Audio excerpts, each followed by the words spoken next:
Hi, I'm Jessica Brown from the Centre for Independent Studies, and I'm here at Concilium with Elizabeth Ann McGregor, the Director of the Museum of Contemporary Art in Sydney. Welcome to Concilium. Thank you. First, Elizabeth, let's start with, where does the MCA get its funding from? What's the funding mix? The museum is an independent organisation. In other words, we have a board of directors. And we are a charity, obviously, and not for profit, but we operate otherwise just like any other business. And we receive funding from the state government and the federal government, which makes up about 30% of our funding. And the balance comes from our own commercial activities. We do have the benefit of one of the most beautiful sites in the world. Lots of brides want to get married there. Through to sponsorship and individual donations and philanthropy, which really is the growth area in my business. And with that being the growth area, have you felt an effect from the financial crisis? The financial crisis was very interesting for us because of our dependence on that commercial income from the corporate sector. The product launches, the office parties over Christmas, all that sort of thing was very obviously disappeared virtually in 2008.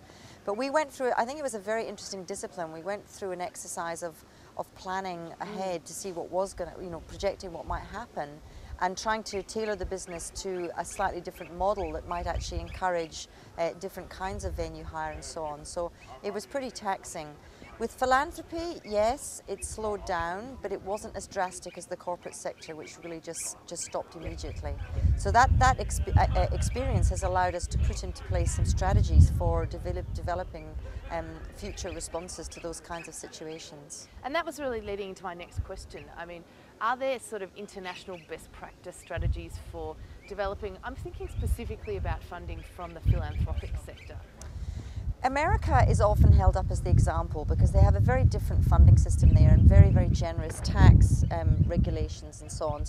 And there is a different ethos in America about giving. It's very much regarded as something that you do when you make money. You give back in various ways, and the arts is a very, very important part of that. Of course, they suffered very badly in the crisis. Many museum colleagues of mine have suffered very difficult problems with the collapse in endowments that were invested with private money, and so the over-reliance on endowment is equally problematic. The UK, on the other hand, as Adrian Collette said this morning in his talk, is much more public funded. Australia sits in the middle. Institutions like mine and the opera and the symphony and so on are that mix of funding, which means that we can calibrate our activities, and we have to be entrepreneurial. We have to be constantly thinking about how we can enter into those kinds of partnerships. And I think going forward, the really critical thing is to be making the arguments about what it is that we offer, what it is that's important about the arts. And it's not just about people coming to see an exhibition or buying tickets for the opera. It's actually about the wider social dimensions.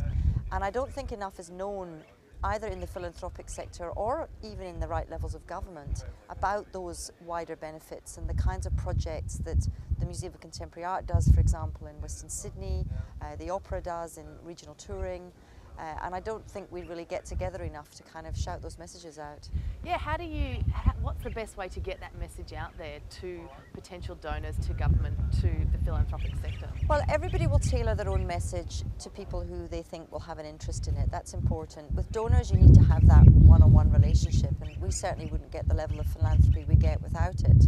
But I think there's a bigger picture message that's missing that is to do with the arts sector, really the cultural sector, really working together and not thinking of ourselves as competitors, but more as all players in the same field and working together more as a team, to take the sporting analogy, and actually talking to government differently and talking to the media differently. And of course, the media focuses on the bad news, not the good news. Yeah. It's much more fun to talk about the problems than to talk about the successes.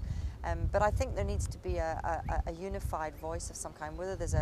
We need a lobbying organisation. When there's a crisis, the mining tax comes in and the mining lobby immediately snaps into action. We don't really have an arts equivalent of that common voice. And you also mentioned in America there's that real culture of giving and giving back. How do you think we can develop that culture here in Australia? I think we're very fortunate in Australia now that there are a number of terrific role models. My own chairman and his family, the Mordaunt's, who've given a very significant contribution to allow us to develop the museum and create a new centre for creative learning. There have been donors to the National Gallery, donors to the Opera, who are now prepared to stand up and be counted. I think maybe Australians have been a little reticent about that, and I certainly had people say to me when we launched our campaign that it really wasn't done to have names out there. But it's not a question of in any way trying to guilt trip anybody into this. I think it's more a question of saying, look at how fabulous it is, and how much pleasure and enjoyment our donors get of that extraordinary relationship they have with us, and they see what their money is doing. So it's not a question of saying, oh, you ought to give back. I mean, I'm on the board of two charities myself, the Australian Children's Music Foundation and Fauna and Flora International, a conservation charity, and in my own very small way, within my own means, I can see what difference a little bit of help can give to a charity. So I think it's about getting the message that it's a great thing to do, and you really enjoy it.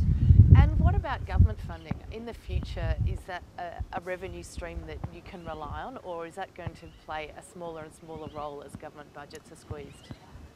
Having inherited an institution 12 years ago that had no government funding and been able to make the arguments to grow our government funding, I would very much make the argument that the government needs to play a key role, needs to be a partner in there.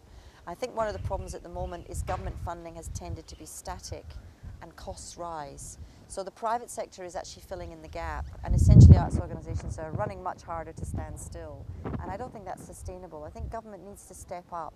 Not massive, nobody's putting their hand out for massive new sums of money, but we do need to keep pace with cost of living increases. We do need to pay our staff, who are incredibly committed and give work unbelievable hours. We are all incredibly efficient. That's proven time and time again. We're very efficient businesses. And I'd like to continue to make those arguments, but I think you have to recognise the political reality, and we have to be able to say that the support for the creative arts is just as important as support for science and sport and education and all the other things that we have to support. Excellent. Well, thank you very much for joining us here at Concilium, and enjoy your time. I will. Thank you. Thanks, Elizabeth.